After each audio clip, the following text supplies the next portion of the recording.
कुछ ला दो और बनाने की कुछ आवश्यकता नहीं है, जो है वो खिला दो, आएंगे प्रेम में। ये प्रेम ही है कि सर्वंग ऋषि राम की चिंता करते करते कि एक बार कभी देख लो, जैसे ही राम को देखते हैं शरीर को त्याग देते हैं। ये प्रेम ही है। ये हमारे सारे रिश्ते नाते, चाचा दादा, बुआ मौसी, पिता भाई बहन संतान, ये प्रेम ही है जो हमें जोड़े हुए है। अगर प्रेम नहीं है तो हम कल्पना ही नहीं कर सकते कि ये संसार बचेगा क्या। और यही प्रेम यदि आपका भगवान से अगर लग गया तो मान लीजिए कि आपको खोजते हुए उनको आना ही पड़ेगा। एक बच्चा था, कुछ एक दो चार चीज़ें आपको दे करके जाऊंगा मैं। एक राजा की संतान नहीं हुई, तांत्रिकों ने कहा कि बलि दी जाए किसी बच्चे की, तो हो सकता है औलाद हो जाए। राज्य में मुनादी कराई गई कि कोई अपना बच्चा देगा तो हम उसे ढेर सारा धन देंगे। एक परिवार में कई सारे बच्चे थे। एक बच्चा थोड़ा कम एक्टिव था, भगवान पे ज़्यादा विश्वास रखता था, संतों पे ज़्यादा विश्वास रखता था। घर वालों ने सोचा कि ये किसी काम का तो है नहीं, इसी को दे देते हैं, राजा को खूब सारा धन भी मिलेगा। राजा को दे दिया। राजा ने कहा तांत्रिकों की, चलो बलि की तैयारी करो। तो बच्चे ने कहा कि बलि तो दे देना मेरी, लेकिन आपसे एक अर्ज है कि नदी से कुछ रेत मंगा दी जाए मेरे लिए। नदी की रेत से वो 4 घर बनाता है। 3 घरों को वो लात मार करके तोड़ देता है। एक घर को प्रणाम करता है और बैठ जाता है कि हाँ आप करो, आप जो करना है। ये देख के सारे तांत्रिक डर जाते हैं। रेखा जी, सारे तांत्रिकों में उल्टा खौफ हो गया कि ये किसने प्रक्रिया क्या की है। और उनका तुम तो अपना काम करो, मैंने अपना काम कर लिया। तो राजा ने कहा कि नहीं नहीं, पहले बताओ तूने किया क्या है। तो उन्होंने कहा कि मेरी जान बचाने की सबसे पहले जिम्मेदारी तो मेरे माँ बाप की थी ना। तो पहली ढेरी मेरी माँ बाप की थी, उसको मैंने तोड़ दिया क्योंकि उन्होंने मेरी रक्षा नहीं की। दूसरी ढेरी मेरी रिश्तेदारों की थी, उनकी जिम्मेदारी थी मेरे माँ बाप को समझाते हो, उन्होंने नहीं समझाया, उसको मैंने तोड़ दिया। बोले फिर तीसरी ढेरी इस राजा की थी, मैं इसकी प्रजा हूँ, मेरी रक्षा करना सुरक्षा इसकी जिम्मेदारी थी। जब इसी ने साथ छोड़ दिया तो ये क्या काम की। बोले चौथी, बोले परमात्मा की बनाई थी, उसको प्रणाम करके उसी के भरोसे उसी के प्रेम में सब समर्पण करके बैठा हूँ। अब जो ये चाहे करे, मैं समर्पित हूँ इसके प्रेम में। सारे चौकन्ने हो गए, चकित रह गए।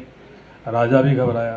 फिर राजा समझदार था थोड़ा, उसने कहा कि क्या पता कि बलि देने के बाद भी बच्चा होगा कि नहीं।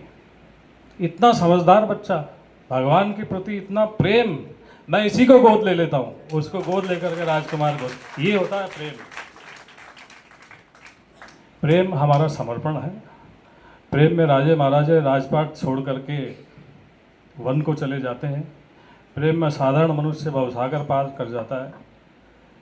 आप लोगों से एक सवाल पूछना चाहूँगा कि किसका प्रेम सबसे ज़्यादा है, राधा और कृष्ण का, राम और सीता का, या शिव और सती का। मैंने बड़ा मंथन किया, आप में से व्यूज आएंगे तो अच्छा होगा। किसका प्रेम सर्वाधिक है, राधा और कृष्ण का, कि राम और सीता का, या शिव और सती का।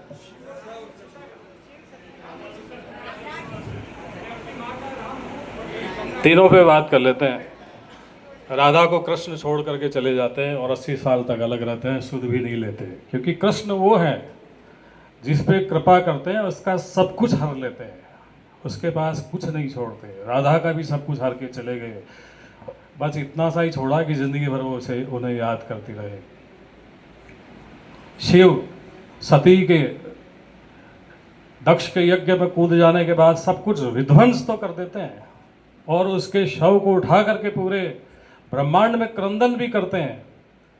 पर जो राम ने सीता के लिए किया कोई नहीं कर सकता। पहली सुहाग रात सीता से कहा, राम ने मैं क्या दूं तुम्हें सुहाग रात में मुंह दिखाई के लिए। तब सीता ने कहा जो आपकी इच्छा हो। बोले मैं तो कुछ भी नहीं लाया तुम्हारे लिए, लेकिन हाँ एक प्रतिज्ञा लाया हूं, तुम्हारे सिवा इस जीवन में और कोई स्त्री मेरे नहीं होगी, मैं एक पत्नी व्रत धारण करूंगा। ये राम ने सीता को दिया। सीता को कोई वनवास नहीं हुआ था, सीता चल दी उनके पीछे। राम हर रोज़ रोते थे, सुबह से लेकर रात तक, नहाने की, धोने की, क्योंकि वो जंगल में कौन से बाथरूम और कौन से मकान थे उनके रहने की व्यवस्था, बारिश से बचाने की व्यवस्था। दिन भर में जब जितने कांटे चुभते थे, चट्टान पे बैठा करके आंसुओं के साथ रोते हुए उन कांटों को निकालते थे। ये राम की सीता के प्रति भक्ति कह लें, सेवा कह लें, प्रेम कह लें, कुछ भी कह लें। वो राम जिसकी चप्पल भी भरत जी ले जाते हैं, उनके पास कुछ नहीं। उस समय का जो ओसामा बिन लादेन समान विश्व का सबसे बड़ा आतताई रावण, जिसने ऐसे ऐसे वर ले रखे हैं, इनबिल्ट इतनी सिक्योरिटीज है उसके वरों की और उसके पास जाने की कि आप उसे मार नहीं सकते। पैदल राम बिना शस्त्र के सेना का गठन करते हैं। सेना के गठन के बाद भी सामने लहलाता समंदर, उस समंदर को पार करना, पार करके सीता को लाना, उसकी इज्जत आबरू की, इस संसार में मर्यादा की प्रतिष्ठा करना, ये कोई छोटी बात है। तब तुलसीदास को कहना पड़ता है, सिया राम मैं सब जगत जानी। मैंने एक सवाल पे मंथन किया कि जब राम को वनवास हुआ तो लक्ष्मण को क्रोध आया, परंतु सीता प्रश्न नहीं पूछती कि मुझे वनवास क्यों। तो मैंने प्रेम को समझा, क्योंकि सीता को पता है अगर राम ऐसा निर्णय लेते हैं तो वो हजारों बार पहले मरे होंगे। और सीता को पता है कि जंगल में किन विपदाओं में, किन आपत्तियों में, किन संकटों में राम मेरी चिंता करते रहे, और रावण जैसे आदमी को मार करके जगत में जो मेरी प्रतिष्ठा को स्थापित करने वाला है वो ऐसा वैसा निर्णय लेने वाला नहीं है। और राम और सीता, सीता राम मैं सब जग जानी, जब दोनों एक हो गए, द्वैत से एक हो गया, तो कौन किससे प्रश्न करेगा। जब दो होंगे तो प्रश्न होगा ना, यहाँ तो एक हो गया, प्रश्न कैसे करेगी सीता, प्रश्न हो ही नहीं सकते।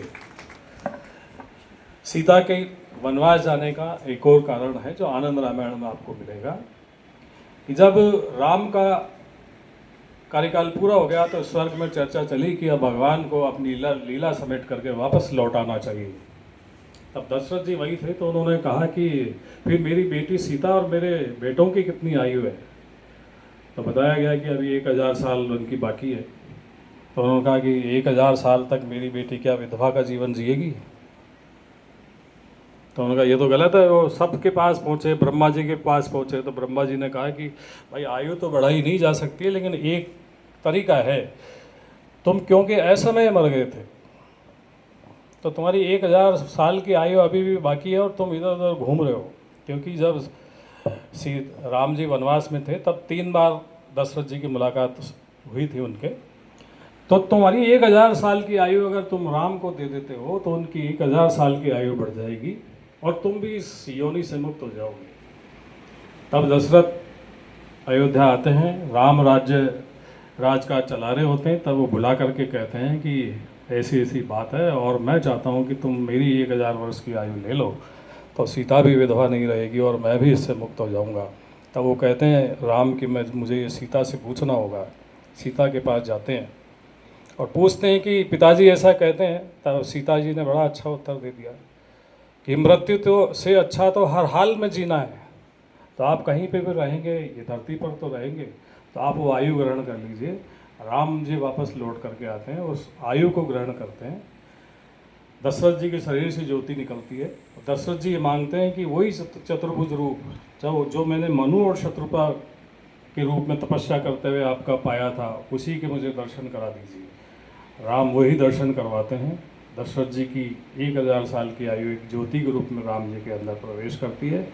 तब सीता कहती है कि आप अब अपनी आयु में नहीं हैं, आप दशरथ जी की आयु में हैं, मेरे ससुर की आयु में है, इसलिए अब आप और हम साथ नहीं रह सकते, इसलिए मुझे वन में जाना होगा, मेरी वन में व्यवस्था करिए। ये कारण था कि सीता जी वन को चली गई। तो ये प्रेम के उदाहरण है। प्रेम इतना खतरनाक चीज़ है कि आप शिव जैसा योगी जो शमशानों में भस्म रमाता है, खोपड़ी को ठोकरों से उछाल छाल करके खेलता है होली की तरह, चिताओं में की भस्म रमाता है, वो जब राम का जन्म होता है तो अयोध्या की गलियों में उनको देखने के लिए मारे मारे फिरते हैं, कभी ज्योतिषी बन जाते हैं, कभी मदारी बन जाते हैं और राम जी के दर्शन के लिए चले जाते हैं।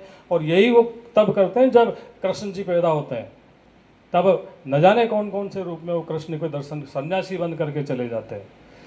और सबसे बड़ी बात जो मैं आपको बता के जाना चाहता हूँ, महारास किया गया था।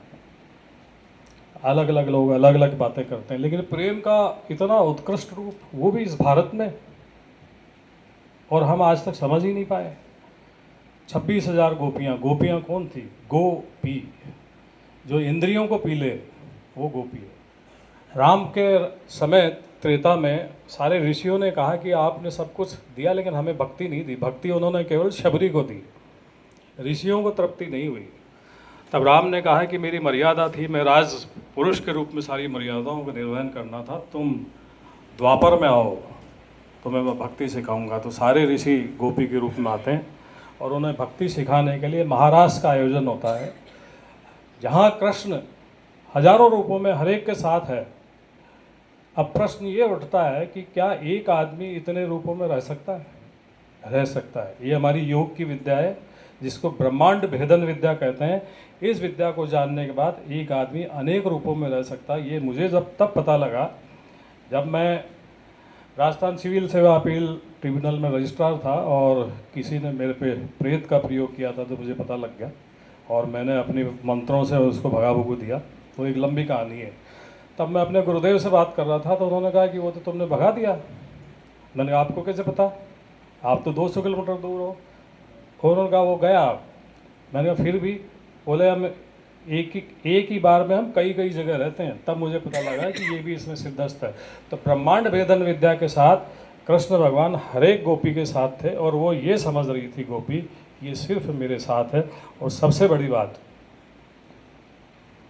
जो अघोरी है, जो निर्लिप्त है, जो शमशानों में धुनी रमाता है, जो कैलाश पे जा बैठता है, वो व्यक्ति महाराष्ट्र में घुसने की कोशिश करता है। शर्त रख देते हैं कि गोपी बन के आना, वो गोपी बनने को भी तैयार है। सवाल ये है कि क्यों? कि शिव जानना चाहते हैं कि आखिर प्रेम है क्या। इसके साथ ही एक और कारण था जो आपको ना कोई संत बताएगा न किताबों में मिलेगा। जब भगवान शिव ने भस्मासुर को वर दिया था तो वो उन्हीं के पीछे पड़ गया कि मैं प्रैक्टिकल तो कर लूँ, डेमो कि दिया भी है कि नहीं। अब शिव जी चारों तरफ भागते फिरते हैं तो भगवान विष्णु को स्त्री रूप लेना पड़ता है और फिर वो नृत्य की मुद्रा करते हुए इस तरह से करते हैं कि भस्मासुर वो हाथ अपने पर ही रख के भस्म हो जाता है। तो भगवान शिव पर ये एक ऋण था